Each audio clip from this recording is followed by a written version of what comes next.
আসসালামু আলাইকুম ভিউয়ার্স। এই টিউটোরিয়ালের মাধ্যমে আজকে আমি আপনাদেরকে শিখাবো ফটোশপের প্রত্যেকটা টুলসের কাজ। তো একটা ভিডিওর মধ্যে প্রত্যেকটা টুলসের কাজ শেখানো একদম সম্ভব নয়, যার কারণে আমি part by part, tools by tools কাজ শিখাবো, যাতে খুব সহজে আপনারা একদম বিগিনার লেভেল থেকে, মানে বেসিক লেভেল থেকে আপনারা শিখতে পারেন। তো প্রথমে যে টুলসটা রয়েছে এটার নাম হচ্ছে মুভ টুল। এটার মাধ্যমে আপনি বিভিন্ন ইমেজকে মুভ করাতে পারবেন। তারপর যেটা আছে রেক্টেঙ্গুলার মার্কিউ টুল, ইলিপ্টিক্যাল মার্কিউ টুল, সিঙ্গেল র মার্কিউ টুল এবং সিঙ্গেল কলাম মার্কিউ টুল। তো আজকে আমি কাজ দেখাবো এই চারটা টুলসের এবং মুভ টুলসের। পরবর্তীতে অন্যান্য টুলসের কাজগুলো দেখাবো। তো এখানে দেখতে পাচ্ছেন যে একটা ফোঁটা রয়েছে টুলসের সাথে।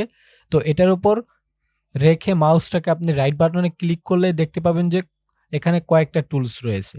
তো যেটার উপর এরকম ফোঁটা দেখতে পারবেন ওইটার উপর আপনি কি করবেন, মাউস রেখে রাইট বাটনে ক্লিক করলেই সবগুলো এরকম টুলস বেরিয়ে আসবে। তো এখানে ভেবে নেবেন যে কয়েকটা টুলস আছে। তো এটার মধ্যে মূলত মুভ টুলসের কাজটা একটু বেশি হয়, আর্টবোর্ডের কাজটা তত একটা হয় না, যার কারণে এটা আমি দেখাবো না। মুভ টুলসের কাজটাই বেশি হয়ে থাকে। তারপরে এখানে চারটা টুলসের কাজ আছে। এই চারটা টুলসের কাজ কিভাবে করতে হয় সবগুলো টুলসের কাজ এই টিউটোরিয়ালে আজকে দেখিয়ে দিব। তো প্রথমত রেক্টেঙ্গুলার মার্কিউ টুলের কাজটা দেখাই। তো এটাকে আপনারা কি করবেন, সিলেক্ট করবেন। এরকম সিলেক্ট করার পরে তারপরে একটা ফাইল ওপেন করবেন। তো কিভাবে ফাইল ওপেন করতে হয় এটা আমি গত টিউটোরিয়াল দেখিয়ে দিয়েছি, যারা দেখেন অবশ্যই দেখে নেবেন। তো ফাইলটা ওপেন করার পরে তারপর এখানে লক আকারে থাকবে। তো এটাকে আপনার ডাবল ক্লিক করবেন এই লেয়ারটার উপর, তারপরে এটা আনলক হয়ে যাবে। আনলক হওয়ার পরে কি করবেন, এই রেক্টেঙ্গুলার মার্কিউ টুল নেবেন। নেওয়ার পরে ধরেন এটার উপর আমি সিলেক্ট করলাম, এরকম করে সিলেক্ট করতে পারেন আপনারা। জাস্ট এরকম ড্রাগ করে মাউসটাকে তারপর সিলেক্ট করবেন। মাউসটা কিন্তু ছেড়ে দিবেন না, যতক্ষণ পর্যন্ত সিলেক্ট না হচ্ছে ততক্ষণ পর্যন্ত মাউসটা এরকম ধরে রাখবেন, তারপর এরকম ছেড়ে দিবেন। তো এটা কি সিলেক্ট হয়ে যাবে। এখন মুভ টুলসের কাজ হচ্ছে যে মুভ টুলসটা নেবেন, নেওয়ার পরে এটাকে আপনি যেখানে ইচ্ছা ওখানে নিয়ে যেতে পারবেন। দেখতে পাচ্ছেন এটাকে আপনি যেখানে ইচ্ছা ওখানে নিয়ে যেতে পারবেন এই মুভ টুলসের সাহায্যে।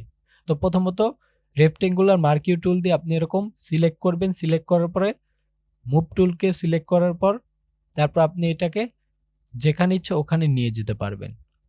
তারপর এই ইমেজটাকে যদি আপনি ডিসিলেক্ট করতে চান তাহলে কন্ট্রোল ডি প্রেস করবেন। কন্ট্রোল কিবোর্ডের কন্ট্রোল টিপ দেখে ধরে রাখে ডি এর উপর ক্লিক করবেন, তাহলেই এই যেটা মার্ক করেছিলেন, যেটা সিলেক্ট করেছিলেন ওইটা চলে যাবে। তারপর আপনাকে নতুন করে আবার সিলেক্ট করতে হবে, বা আপনি এর মাধ্যমে অন্যান্য কাজও করতে পারবেন। তো এটা হচ্ছে মূলত রেক্টেঙ্গুলার মার্কিউ টুলের কাজ এবং মুভ টুলের কাজ। তারপর আমরা দেখব ইলিপ্টিক্যাল মার্কিউ টুলের কাজ।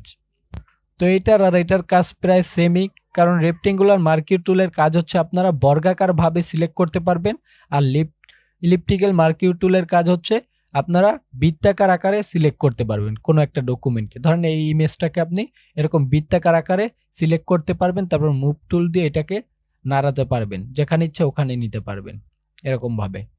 তো এটার কাজ হচ্ছে মূলত বৃত্তাকার আকারে সিলেক্ট করা। তারপর হচ্ছে সিঙ্গেল র মার্কিউ টুল। এটার মাধ্যমে আপনি কি করবেন, এরকম আড়াআড়ি ভাবে এটাকে দাগ দিতে পারবেন পাশাপাশি ভাবে। এটার কাজ মূলত এটি, মানে একটা লাইন তৈরি করতে পারবেন। তারপর সিঙ্গেল কলাম মার্কিউ টুলের কাজ হচ্ছে এটা লম্বালম্বি ভাবে আপনি একটা দাগ দিতে পারবেন। এটার মূলত এতটুকুই কাজ। এই টুলসের তত একটা ব্যবহার হয় না, তারপরেও দেখিয়ে দিলাম। এই চারটা টুলসের কাজ মূলত একই রকম। তো এর মধ্যে বেশিরভাগ রেক্টেঙ্গুলার মার্কিউ টুল এবং ইলিপ্টিক্যাল মার্কিউ টুলের কাজ বেশিরভাগ হয়ে থাকে। তো মূলত এই দুইটা কাজ শিখতে পারলেই আপনাদের হবে। তো এটাকে আমরা ডিসিলেক্ট করব, যার কারণে কন্ট্রোল প্রেস করে ডি টিপ দিব, তারপর ডিসিলেক্ট হয়ে যাবে। এখন আপনারা যদি ব্যাকে চলে যেতে চান, তাহলে মানে আনড্র করতে চান প্রত্যেকটা কাজ, তাহলে আপনারা কি করবেন, কন্ট্রোল জেড প্রেস করতে থাকবেন। কন্ট্রোল জেড প্রেস করলাম, এই যে আবার আনড্র হলো, আবার কন্ট্রোল জেড প্রেস করবেন, আনড্র হতে থাকবে এরকম ভাবে যেটা যেরকম আকারে ছিল সেম ওরকম হয়ে যাবে। কন্ট্রোল জেড প্রেস করবেন এরকম ভাবে। তো কন্ট্রোল জেড প্রেস করলাম, পিকটা কি হলো, আবার সেম আগের মতো হয়ে গেল। তো এইভাবে মূলত এই সিলেকশন টুলসের কাজ করা হয়। তো আজকের টিউটোরিয়ালটা এই পর্যন্তই। আমার টিউটোরিয়ালটি যদি ভালো লেগে থাকে তাহলে অবশ্যই একটা লাইক দিবেন। আর এরকম যদি পার্ট বাই পার্ট ভিডিও পেতে চান তাহলে অবশ্যই চ্যানেলটিকে সাবস্ক্রাইব করে রাখবেন। দেখা হচ্ছে অন্য কোনো টিউটোরিয়ালে। ভালো থাকবেন। আল্লাহ হাফিজ।